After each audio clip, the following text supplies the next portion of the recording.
السلام علیکم ورحمۃ اللہ وبرکاتہ۔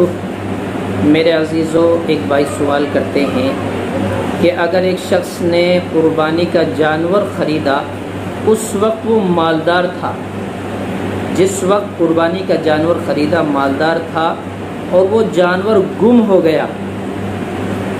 جب جانور گم ہوا، قربانی کا دن قریب آیا، اس وقت وہ غریب ہو گیا، فقیر ہوا، تو اب اس پر قربانی واجب ہے یا نہیں؟